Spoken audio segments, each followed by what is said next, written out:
Abi pun. Salam Pramuka. Halo semuanya, kenalin nama saya Ika Puspitasari dan teman saya Indah Amelia Putri Lestari. Kami dari program studi PGSD mata kuliah Literasi Karakter dan Kepramukaan. Di sini kita akan melakukan wawancara tentang sejarah dan kegiatan pramuka di SD 2 TK. Assalamualaikum warahmatullahi wabarakatuh. Di sini saya Ika Puspitasari bersama teman saya Amelia Putri Lestari. Kami akan melakukan wawancara bersama narasumber saya Ibu Ana selaku salah satu pembina pramuka di SD 2 TK. Izin bertanya ya Bu, tentang struktur organisasi pengurusan pramukaan. Di sini bagaimana struktur organisasi pengurus pramuka di SD 2 TK? Oke, untuk struktur kepengurusan di SD Negeri 2 Tekad itu sudah ada. Jadi memang ada dari analisisnya gitu, terus ada pembinanya.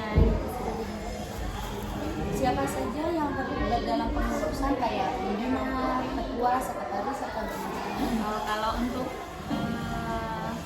pengurusnya jelas kepala sekolah ya Mbak ya. Terus ada pembina itu ada putra dan putri. Tapi kalau untuk SD, untuk tingkat SD ini secara keseluruhan semua guru itu ikut terlibat dalam kegiatan kepramukaan. Nggak dikhususkan untuk yang ini harus menjadi sekretaris, bendahara gitu, tidak. Tapi untuk struktur organisasinya memang ada, tetapi tidak dikhususkan karena semua guru kelas itu memiliki tanggung jawabnya ya masing-masing untuk kelasnya gitu. Untuk jadwal kegiatannya, kapan kegiatan pramuka di SD ini dilakukan? Nah, untuk jadwal kegiatan pramuka sebenarnya untuk SD Negeri 2 Tekad ini setiap hari Sabtu. Tetapi karena kita selama 2 tahun ini masih dalam proses pembangunan ya gedung baru, jadi selama 2 tahun ini kita waktunya masih fleksibel gitu. Kalau untuk jadwal latihannya itu biasanya di hari Sabtu ya, tapi karena kita masih ada pembangunan dan di depan ini halaman kita masih banyak material, jadi kita belum bisa latihan di setiap hari Sabtu. Terus kayak bagaimana cara menyusun dan menyosialisasikan jadwal kegiatan pada anggota? Untuk sosialisasi kepada anggota pramuka, karena kan kalau pramuka ini di SD 2 ini masuk dalam ekstrakurikuler yang anak-anak bisa ikuti gitu ya, salah satu ekstrakurikuler yang bisa diikuti oleh anak-anak. Nah kalau untuk di SD 2 TK untuk mensosialisasikan kepada anggota pramuka, biasanya sih kita selalu kolaborasi sama bapak ibu guru yang mengajar di kelas masing-masing gitu. Ada kelas 1 nanti guru kelasnya yang mensosialisasikan, kemudian kelas 2, 3 sampai kelas 4. Kemarin juga kita sempat membuat kartu tanda anggota yang sudah kita kolaborasikan bersama teman-teman guru yang lain. Untuk kegiatan pramuka rutin dan non-rutin, kegiatan rutin apa saja sih Bu yang sering dilakuin di sini? Untuk kegiatan rutin biasanya kita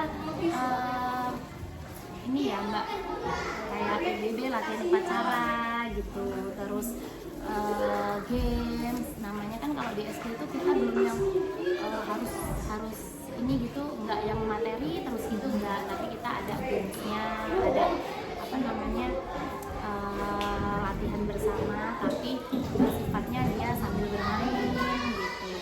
Cuman ya itu tadi, karena kita masih mungkin masuk ke dalam salah satu kendalanya ya, karena kita masih ada pembangunan, jadi untuk saat ini latihannya itu nggak yang intens gitu. Apakah pernah mengadakan kegiatan non-rutin seperti kemah, lomba, atau sosial?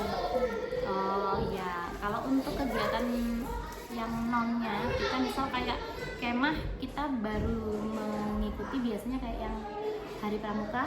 Nah kita ngirim kemahnya di perlombaannya juga biasanya kalau di perkemahan itu sudah ada di kegiatan kemahnya gitu. Bagaimana pelaksanaan dan antusiasme siswa dalam kegiatan tersebut?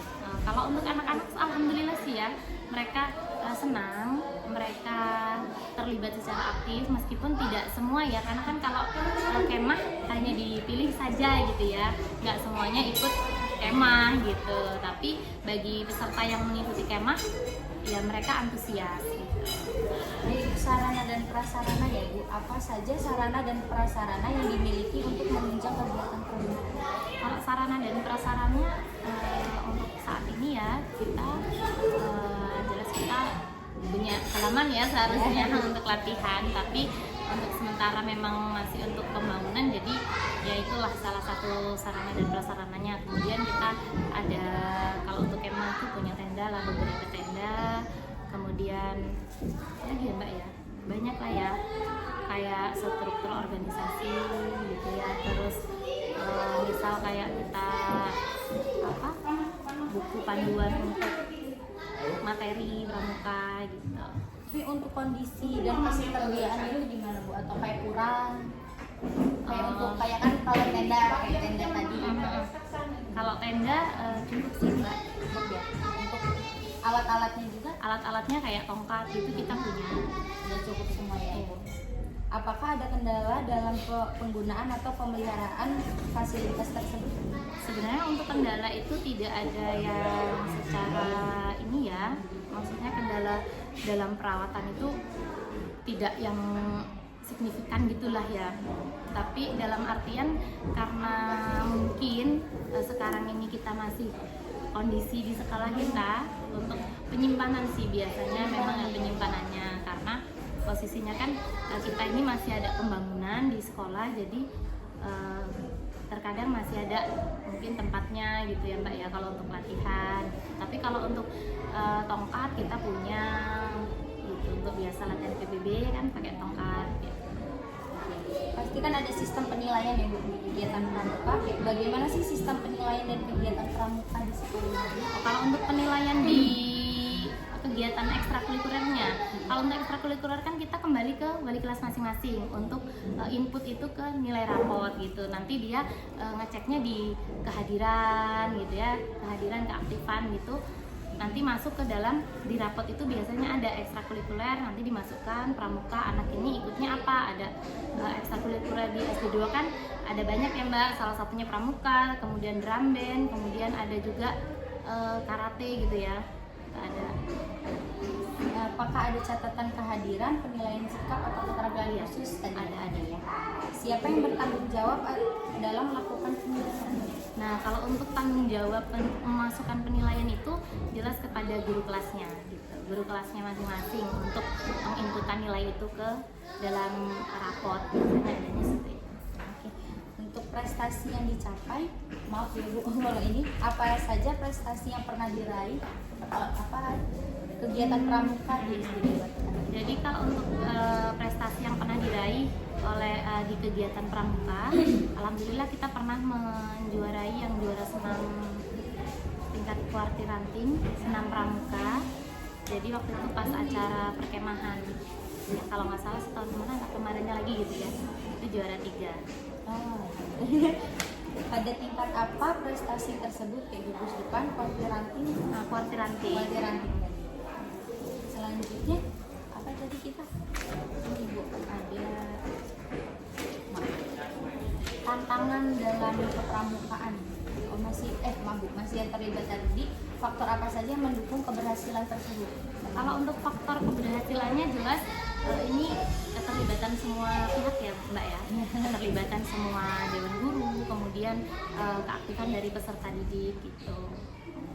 Upaya apa saja yang sudah dilakukan oleh pihak sekolah untuk meningkatkan prestasi di bidang pramuka?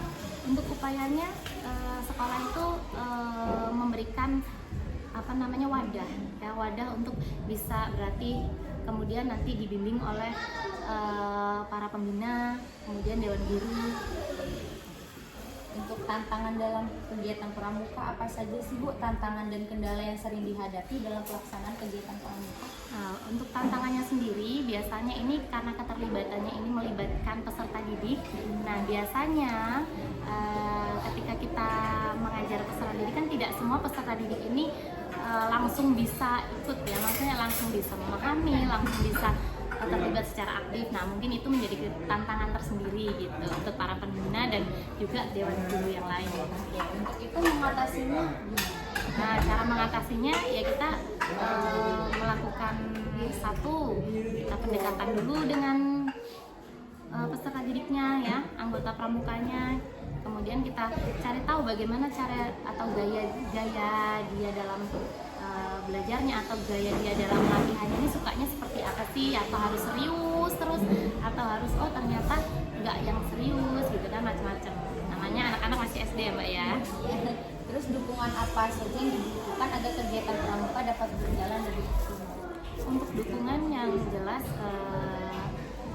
semua hal ya, kita keterlibatan dari semua guru itu juga menjadi faktor dukungan. Kemudian dari kepala sekolah, nah itu juga menjadi faktor pendukung untuk kami bisa menjadi lebih baik. Upaya apa saja yang sudah dilakukan oleh sekolah untuk mengatasi setiap tantangan yang ada? Kalau untuk upayanya itu banyak hal ya Mbak ya. Salah satunya itu tadi kita dibina, diberikan sosialisasi oleh kepala sekolah bagaimana cara menjadi guru yang bisa merangkul peserta didik yang lain, peserta didik yang ikut kegiatan pramuka, diberikan motivasi ketika mengikuti kegiatan, harus semangat, harus menjaga kesehatan gitu ya, agar bisa mengikuti kegiatan dengan. Terima kasih ya Bu atas menjawab pertanyaan kami tadi. Oke, kami tutup. Wabillahi taufiq wal hidayah. Wassalamualaikum warahmatullahi wabarakatuh.